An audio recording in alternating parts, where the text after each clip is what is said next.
क्या सीमा जाएगी सीमा पार? क्या पाकिस्तान जाएगी सीमा? क्या सीमा को छोड़ना पड़ेगा हिंदुस्तान? क्या जांच में निकलेगा सीमा का जासूसी एंगल? सीमा हैदर वो महिला जो पाकिस्तान से हिंदुस्तान पहुंच गई, क्या ये साजिश का हिस्सा है? अगर साजिश है तो किसकी? क्या साजिश है?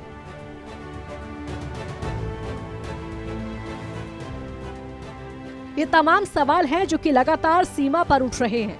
इन सवालों के जवाब तलाशेंगे, लेकिन उससे पहले जरा हम कुछ पुराने पन्नों को पलटते हैं और उस कहानी को टटोलते हैं जब से सीमा सुर्खियों में आई थी। प्यार में सरहद पार कर जाने वाली सीमा हैदर का मामला अब Uttar Pradesh anti terrorist squad यानी यूपी एटीएस के पास पहुंच गया है। यूपी एटीएस सीमा हैदर केस की जांच करेगी। जांच में उसके पास एक से अधिक पासपोर्ट होने को लेकर तमाम पहलुओं की जांच होगी। हालांकि सीमा हैदर के आईएसआई जासूस होने का मामला लगातार गर्माता जा रहा है। सोशल मीडिया पर कई प्रकार की चर्चा चल रही है। वहीं पाकिस्तान से दुबई फिर नेपाल के रास्ते ग्रेटर नोएडा के रबुपुरा तक का सफर तय करने वाली सीमा हैदर के मसले में कई चीजों का खुलासा होना है। बगैर वीजा के भारत में प्रवेश करने को लेकर भी सवाल उठ रहे हैं। इन तमाम सवालों का जवाब यूपी एटीएस ढूंढने का प्रयास करेगी। यूपी एटीएस ने सीमा पार के पाकिस्तान से भारत आने के मामले की जांच शुरू की। इस मामले में सीमा हैदर की मोबाइल कॉल डिटेल को खंगाला जा रहा है, उसकी गतिविधियों को देखा जा रहा है। इसके अलावा उसके पाकिस्तानी संपर्कों की भी जांच की जा रही है। दरअसल पाकिस्तान के सिंध प्रांत की रहने वाली सीमा हैदर की पबजी गेम के दौरान ग्रेटर नोएडा के रबुपुरा निवासी सचिन मीणा से मुलाकात हुई। मोबाइल गेम से मामला बढ़ते बढ़ते प्रेम संबंधों तक पहुंच गया। दोनों की नेपाल में हुई मुलाकात। इसके बाद सीमा हैदर अपने 4 बच्चों के साथ नेपाल के रास्ते भारत पहुंच गई। सीमा हैदर की ओर से वीजा नियमों में कड़ाई के कारण वीजा अप्लाई नहीं करने का दावा किया जा रहा है। पुलिस ने इस मामले में सीमा और सचिन को गिरफ्तार भी किया था, लेकिन दोनों को बाद में रिहा कर दिया गया। हालांकि अब ये मामला नोएडा ही नहीं पूरे देश में चर्चा का विषय बना हुआ है। रबुपुरा के लोग सीमा हैदर को यहीं रहने देने की बात कर रहे हैं। दूसरी तरफ सुरक्षा एजेंसियां अपने काम में जुटी हैं।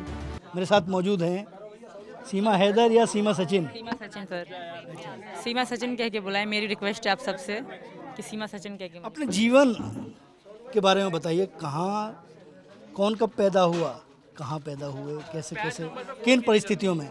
शॉर्ट में। मैं गांव में पैदा हुई थी। साल मुझे याद नहीं हो, 1996 में पैदा हुई थी और मैं दूसरे नंबर पे बहनों में थी। नॉर्मल ज़िंदगी थी। स्कूल कुछ भी नहीं था क्योंकि गांव में स्कूल नहीं होते हमारे यहाँ। अभी बने हैं, पहले नहीं थे जब हम बचपन थे, जब हमारा बचपन था। तो मैं वहीं ट्यूशन पढ़ी थी। मेरे पापा पढ़ाते थे, कुछ मुझे शौक़ बहुत था तो मामू मेरे जाने नहीं देते थे, तो मेरे पापा ने ट्यूशन ही लगाया मुझे।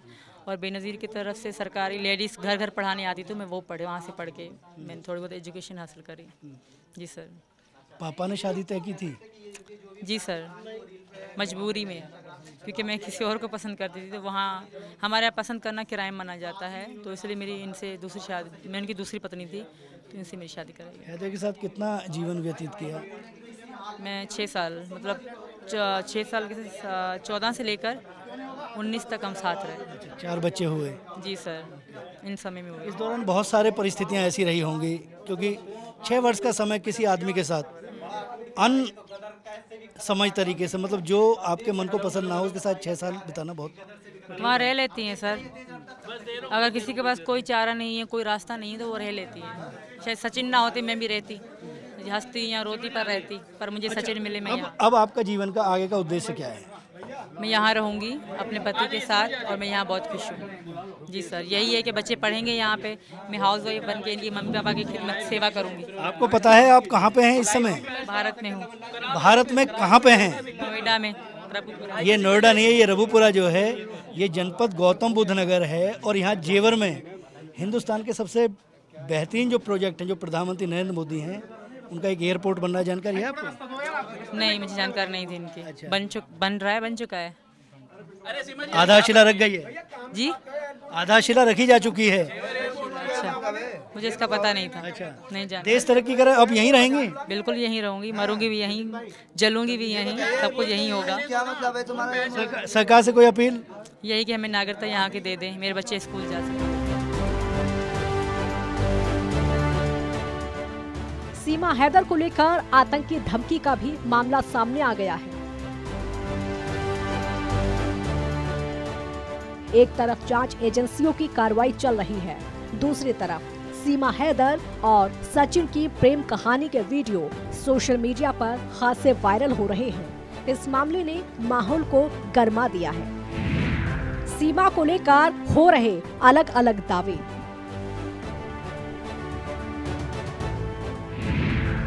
सीमा हैदर वो महिला जो पाकिस्तान से हिंदुस्तान पहुंच गई। क्या ये साजिश है? अगर साजिश है तो किसकी, या क्या साजिश है? मामले के खुलासे के बाद अब तमाम सवाल सामने आए हैं, जिन्हें लेकर जांच एजेंसियां एक्शन में हैं। कोर्ट ने शर्तों के साथ दी थी जमानत। कोर्ट ने सीमा हैदर को सशर्त जमानत दी थी। अदालत ने सीमा हैदर को आदेश दिया था कि लोकल पुलिस अधिकारी को बिना जानकारी दिए वो भारत नहीं छोड़ेंगी। इतना ही नहीं, अदालत ने सीमा को ये भी निर्देश दिया था कि अगर वो वर्तमान पते को बदलती हैं तो कोर्ट को इसकी सूचना देनी होगी और बदलते हुए पते की जानकारी भी साथ में दी जाएगी। कोर्ट ने तीसरी शर्त ये रखी थी कि अब वो भारत में कोई अपराध नहीं करेगी। गौरक्षा हिंदू दल ने दिया 72 घंटे का अल्टीमेटम। कहा साधारण नहीं है ये पाकिस्तानी महिला। पाकिस्तान से भारत में आई सीमा हैदर लगातार चर्चा का विषय बनी हुई है। साथ ही सीमा हैदर का विरोध भी होना शुरू हो गया है। अब पाकिस्तानी महिला को लेकर गौरक्षा हिंदू दल ने सरकार को 72 घंटे का समय दिया है कि वो सीमा हैदर को देश से बाहर कर दे, वरना बड़ा आंदोलन किया जाएगा।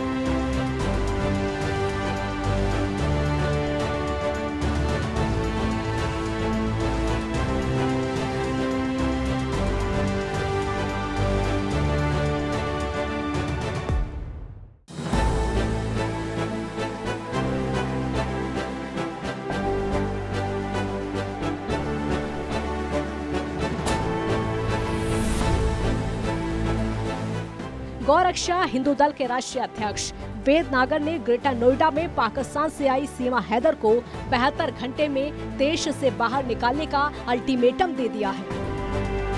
नागर ने एक वीडियो जारी करके दावा किया है कि सीमा हैदर कोई साधारण महिला नहीं है। ये पाकिस्तान की जासूस के साथ साथ देश के लिए बहुत बड़ा खतरा साबित हो सकती है।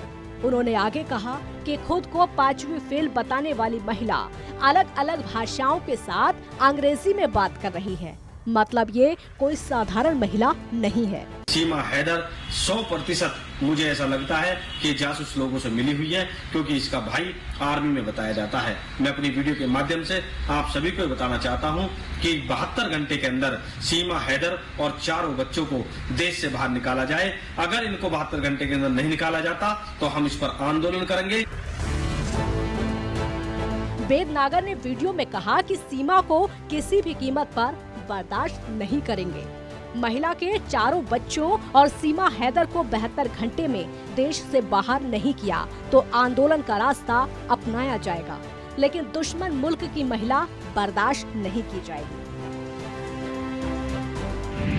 पाकिस्तानी पड़ोसियों के दावे।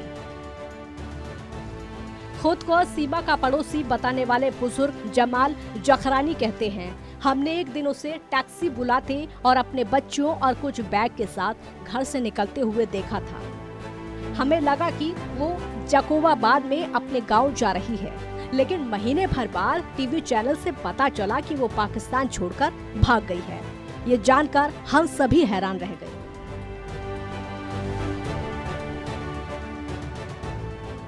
सीमा हैदर जिस घर में पिछले 3 साल से रह रही थी, उसके मालिक के बेटे ने कहा कि सीमा को अब पाकिस्तान नहीं आना चाहिए, वो भारत में रह सकती है,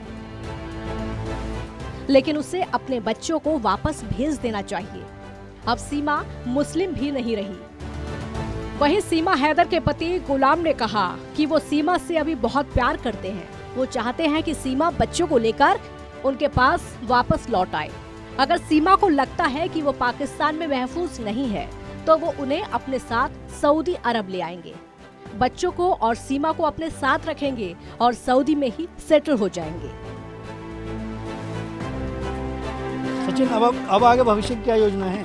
जी, मैं वो योजना ये है कि भारत सरकार से यही निवेदन करता हूँ कि यहाँ की इसे नागरिकता दी जाए और हम क्या कहते हैं बच्चों को अच्छे स्कूल में डालने की वो करें, इस अच्छे स्कूल में डालें और क्या कहते हैं अच्छी शिक्षा दें, अच्छा खान सहन रहन सहन अपना अच्छा ठीक से करें। अच्छा, ये बताओ आपकी पारिवारिक स्थिति क्या, कितने भाई बहन हो, किस घर में जन्म लिया, कहाँ पढ़ाई लिखाई की, कहाँ तक अपनी तालीम तुमने हासिल की? 9वीं तक पढ़ा था, घर में इसी में लिया था जन्म तो मैंने, और 3 भाई हैं हम और 3 बहन हैं। किस किस की शादी कितने लोगों की? 2 बहनों की हो गई शादी और 1 भाई की हो गई और 1 मेरी हो गई। छोटा भाई भी है? हाँ, 1 भाई है और 1 बहन है। वो कौन सी क्लास में पढ़ रहे हैं? वो एक 8वीं में, एक 9वीं में पढ़ रहा है, एक 7वीं में। अच्छा, उनकी तालीम के लिए, क्योंकि बड़े भाई का भी फ़र्ज होता है। जी, वो बड़ा भाई यहाँ है नहीं, वो बाहर है, बाहर रहता है वो।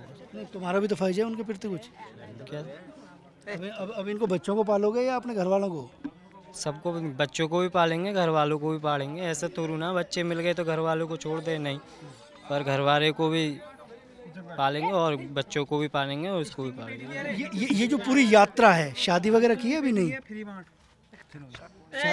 ये जो तुम्हारी पूरी यात्रा है, कहाँ तुम्हारी किस तरीके से मुलाकात हुई और किस तरीके से आप आगे बढ़ते बढ़ते यहाँ तक पहुँचे? ये पबजी से हुई थी। पबजी से होने के बाद व्हाट्सएप पे हुई। व्हाट्सएप पे होने के बाद 10 मार्च में हम वहाँ पर मिले थे। 13 मार्च को हमने शादी की थी, तो 10 मई को ये 17 मार्च को ये वापस चली गई थी वहाँ पर नेपाल से, तो 10 मई को फिर वहाँ से चली थी, 13 मई को यहाँ पर आ गई थी। अब जो बच्चे हैं, इनके जो बच्चे हैं, उन बच्चों के भरण पोषण की क्या व्यवस्था हो? क्योंकि दूसरे, आपको ये पता है कि जहाँ जन्म होता है वहाँ की नागरिकता बच्चों की होती है? जी सर, पता है। तो वही तो मैं कह रहा हूँ कि नागरिकता मोदी जी से और योगी जी से यही निवेदन करता हूँ कि यहाँ की नागरिकता देंगे। शादी की है अभी तुमने? नहीं। हाँ, शादी कर चुके हैं। कैसे, किस तरीके से की शादी? क्या नेपाल काठमांडू पशुपतिनाथ मंदिर में शादी करी। गुलाम ने बच्चों की दुहाई देते हुए सीमा से वीडियो के जरिए अपील करते हुए कहा कि सीमा, लड़ाई तो हर पति पत्नी में होती है, लेकिन इस वजह से हमारे बच्चों का भविष्य खराब हो रहा है। तुम अच्छे से जानती हो कि मैं तुम्हें कितना प्यार करता हूँ। तुम्हें अगर वहाँ कुछ हो जाता है तो जरा सोचो हमारे बच्चों का क्या होगा। कौन उनकी जिम्मेदारी लेगा? इसलिए बच्चों की खातिर ही वापस लौट आओ। इसके अलावा गुलाम ने कहा कि उन्होंने सीमा के लिए अपनी पहली पत्नी को छोड़ा। सीमा के बोलने पर ही वो सऊदी गए ताकि ज्यादा पैसा कमा सके और उससे वो परिवार को सुखी जीवन दे सके। गुलाम ने बताया कि शुरुआत में वो सीमा को 40 से 50 हजार रुपए हर महीना भेजते थे। इसके बाद वो उन्हें 80 से 90 हजार रुपए भेजने लगे ताकि बच्चों को अच्छी तालीम दी जा सके। सीमा हैदर के भारत आने पर डकैतों ने दी थी धमकी। वहीं 4 बच्चों को लेकर सीमा के भारत आने के बाद पाकिस्तानी डकैत रानो शार ने धमकी दी थी कि अगर सीमा हैदर को पाकिस्तान वापस नहीं भेजा गया तो वो पाकिस्तान में मंदिरों पर हमले करेगा। इसके बाद पाकिस्तान में रविवार को हिंदुओं के मंदिर पर हमला हुआ। एक रिपोर्ट के मुताबिक डकैतों के एक गिरोह ने रविवार को सिंध के काशमोर में एक मंदिर पर रॉकेट लॉन्चर से हमला किया।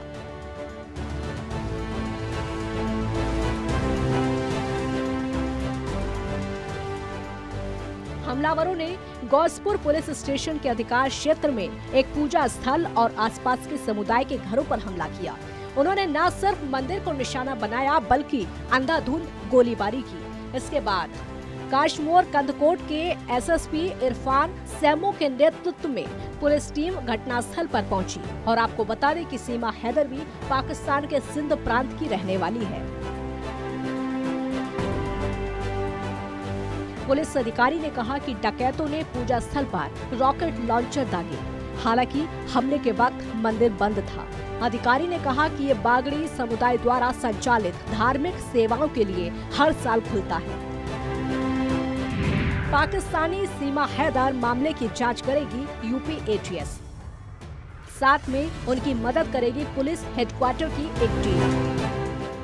ये एक संयुक्त जांच होगी। आपको बता दें कि सीमा हैदर के बैकग्राउंड और उसकी बताई कहानी को पुलिस वेरीफाई करने में लगी है। अब सीमा के मोबाइल फोन से लेकर उसके सोशल मीडिया पर सक्रियता को जांचा जाएगा।